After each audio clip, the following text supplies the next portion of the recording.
let's do some fantasy football rankings for week 6 PPR. We're going to keep this video short, a little bit late because I just uploaded a video on the second channel, the Fantasy Couch Podcast channel.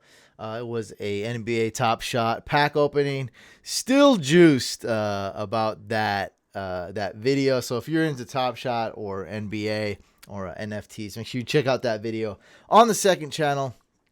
Anyway, let's go on to the week 6 fantasy football rankings, starting with quarterbacks.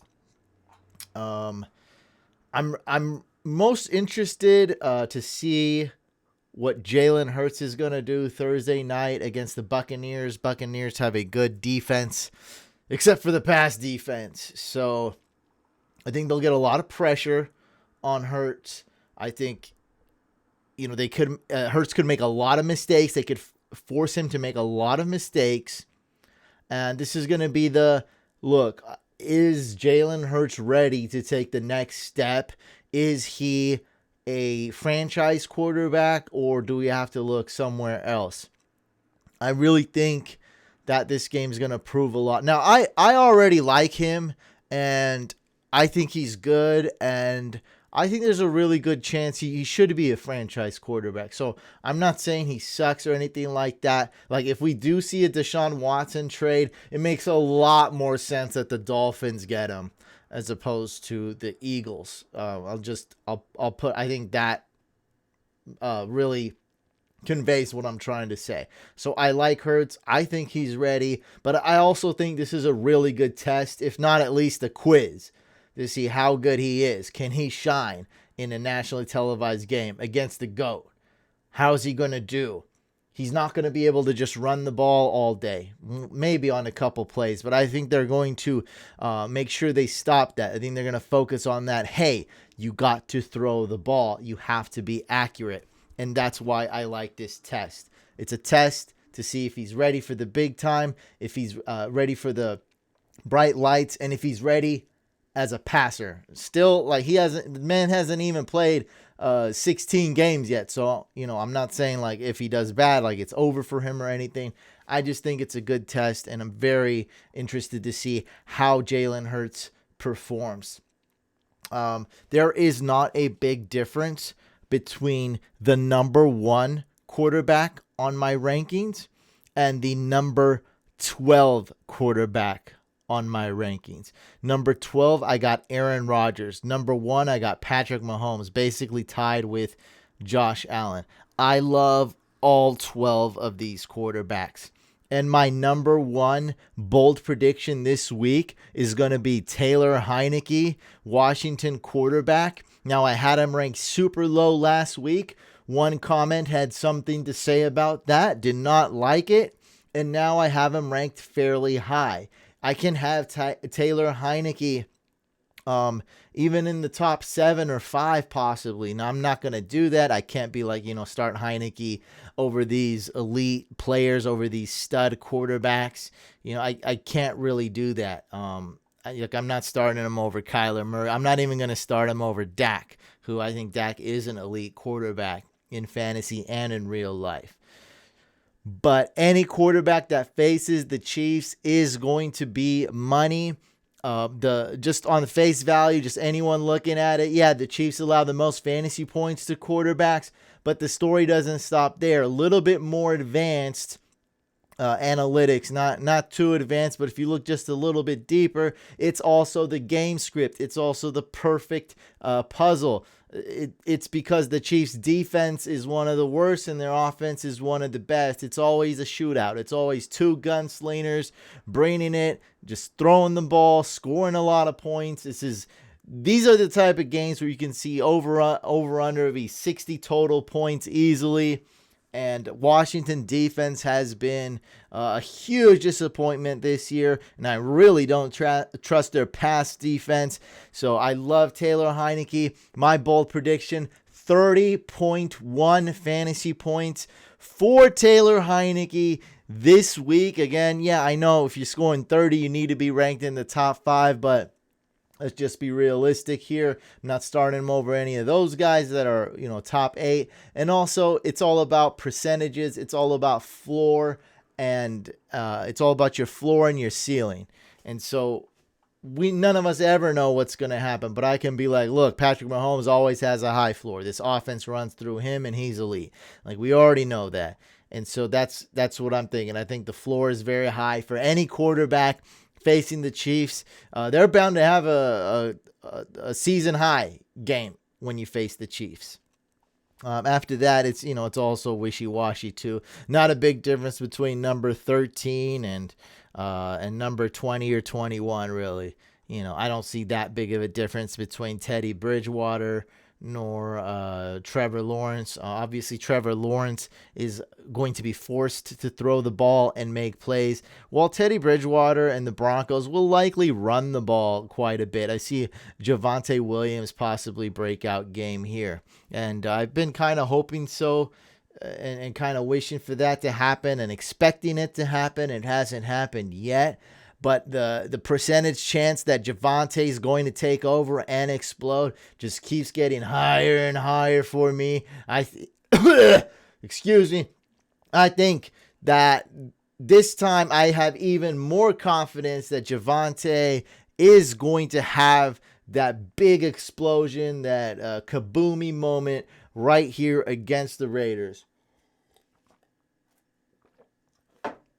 I've been watching the Raiders quite a bit for several years now, and every time they have a change of coach, they rah-rah, they go get a win, and they go back to sucking. I actually think the opposite's going to happen here. I think that without Gruden, they're not going to be that good. Hey, I have Darren Waller in a couple leagues. Maybe that means more fantasy points for Darren Waller.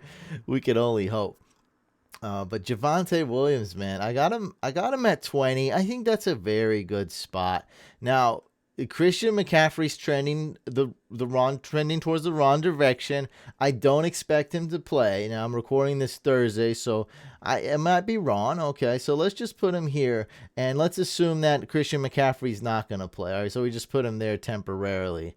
Let's put him below Chase Edmonds to show my disdain. Chuba Hubbard, let's pretend that Christian McCaffrey is not going to play. I would rank Chuba as high, I don't know, right? I think this is the minimum. I have to rank him 9 at the minimum. Yeah, I think this is a very good. I'm pretty bullish on him, but I don't want to start him over some of these greats. JT going against the Texans, even Aaron Jones, who's very versatile and good at doing just about anything. And I think Aaron Jones will be used quite a bit in this game against the Bears, so I'm not starting him over those guys.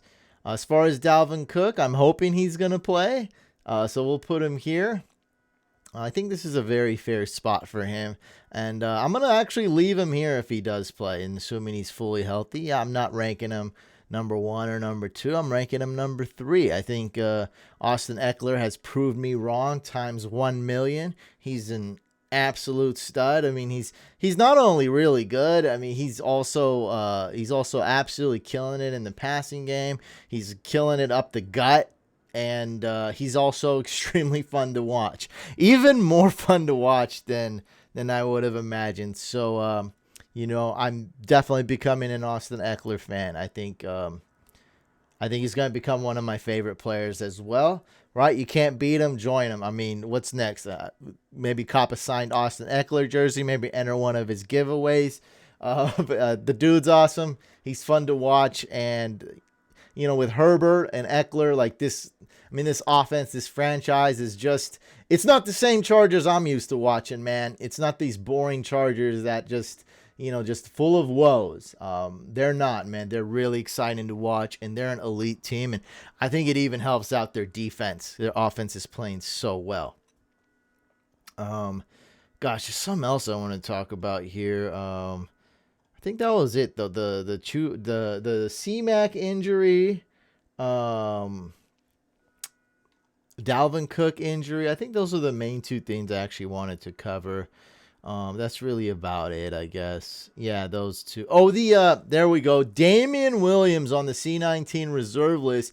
Now, it's Thursday afternoon when I got this news that he's on the special reserve list. Okay, so, he plays Sunday morning, so that's, Friday, Saturday, Sunday. That's 3 days. So if he's vaxxed, I think he needs 2 negative tests. I'm sorry, I don't know all the rule. I'm only 99% sure that I know all this stuff. So I could be wrong, but I'm just trying to do my best. Correct me if I'm wrong. But he needs 2 negative tests if he's vaxxed 24 hours apart, something like that.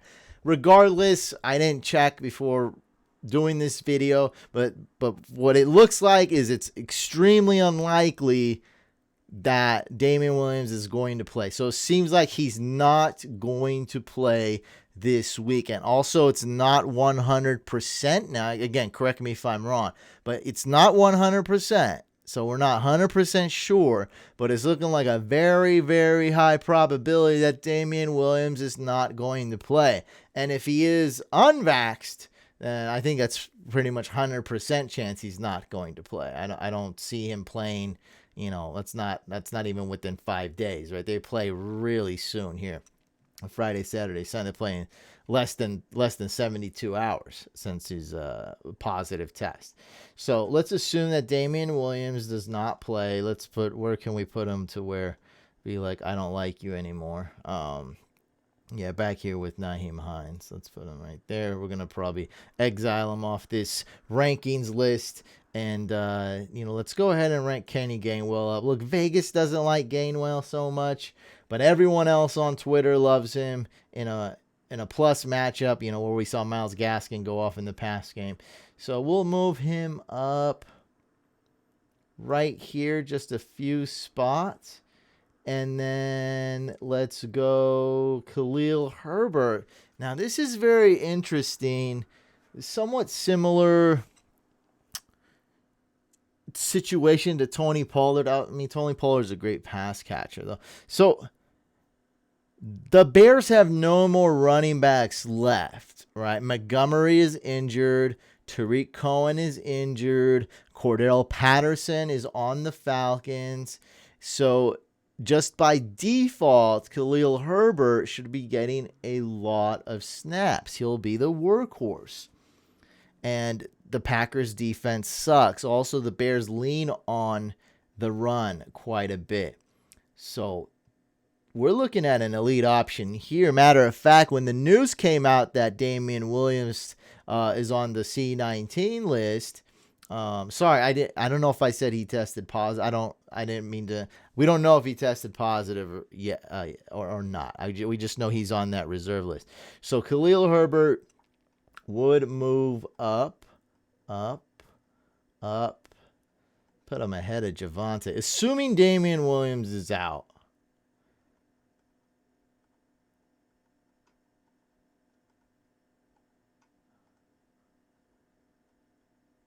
Wow.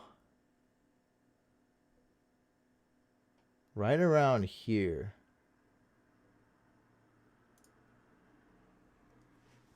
I think that's a good spot. 14. Okay. Moving on. That took a lot of brain power. Let's go on to the wide receivers. DeAndre Hopkins missed practice again with an illness. Stephon Diggs. Now, this has got to be the Stephon Diggs game. I know last week was the Stephon Diggs game, and it wasn't, but this is what's happened with the Bills, and it's very similar to us fantasy owners who drafted Stephon Diggs. Defenses don't know who to cover anymore. You can't just stop Stephon. Not that worked, just stopping Stephon Diggs. But Josh Allen is a threat in the run game and running out the pocket. Cole Beasley, he hasn't really woken up this year, but we know he's still a threat. Emmanuel Sanders, definitely a threat. Gabe Davis is a threat. Dawson Knox is having a breakout year. He looks amazing. They just can't cover any of these guys. And then we also see that Singletary, and even better than him, Zach Moss. They're both balling out. So literally everyone on this offense is a weapon and has a chance to ball out and contribute and score points. And you got to pick your poison. The Titans are probably going to lose this game, and they're probably going to try to put their efforts in stopping one piece of this offense while the other piece blows up. And at least that gives us faith with Stephon Diggs to being like, look, the Titans definitely, they can't triple team Diggs. They can't even double team him on every play. They can't. It's suicide because the Bills are going to score. They're going to find a way to score. It's going to be easy. I mean, they can just run the ball against these Titans. You can run the ball against them. Bills defense pretty good too. So I have some faith in Diggs. We'll see if it comes to fruition. I wouldn't be surprised if he gets 8 fantasy points, 7 fantasy points in half PPR. I wouldn't be surprised. I wouldn't be surprised if he finishes as the number 1 wide receiver this week. I absolutely would not. Definitely would not. That's really the main thing I did want to talk about. Jamar Chase's matchup is way too good. So let's put him a couple spots up. You know, all the matchups are great for the Bengals wide receivers, but Jamar Chase is special. If they don't double team him on every play, he's bound to go off against the Lions. And God, A.J. Brown, what a disappointment. Allen Robinson, where do I have him? Allen Robinson has probably the best matchup as far as the wide receiver versus the cornerback. It's not going to work out. It's not going to happen. But, yeah, I mean, I can't even rank you any higher, dude. This is as high as we can go. I got him ranked 4 spots ahead of the consensus. What do you think? I don't know what to think anymore. Obviously, we can't trust Allen Robinson. If you're in a 14-team league, if you're in a deep league, you're maybe starting him. If you're in a 12-team league, you're probably benching him. I mean, that's what it's come down to. All I can say is that Allen Robinson probably has the best matchup on paper as far as the cornerback just not being able to cover this guy. Best matchup, best one-on-one matchup with him in the corner. They don't really use him. The quarterback's not really throwing the ball. It's just not working for the Bears as far as the offense clicking. But, yeah, man, would I be surprised if he has a great game? I honestly would. He's been that disappointing. One of the biggest busts in fantasy this year. And, man, it's just disappointing. It's sad.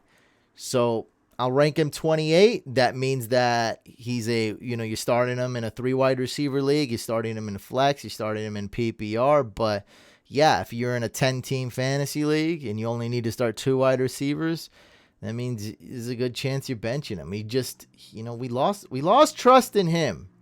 We don't trust you anymore. Devontae Parker, by the way, is making that trip to London. All right. Moving on to tight ends. Dalton Schultz is a out-snapped, outdone everything when it comes to Blake Jarwin. If that's not painfully obvious. Dallas Goedert is out.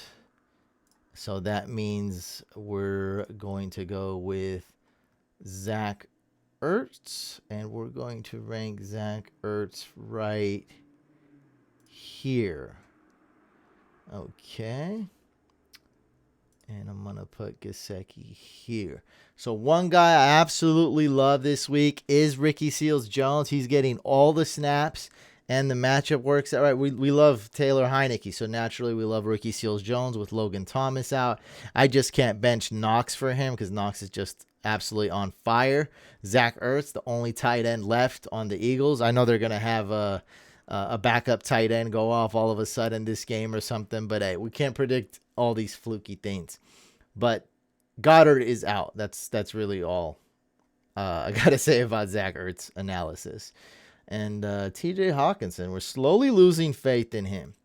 But the algorithms and projections show that Hawkinson has a really good chance to finish as a top 3 tight end possibly this week. So we're starting Hawkinson yet again. Jonnu Smith, what are you doing here? I'm forced to start you in Dynasty because I got Kittle, but I really don't have that much faith in you, buddy. So let's move you down a couple. Chill out, bro. Chill out. Cole Kmet, maybe he catches the ball this week. I'm ranking him kind of high.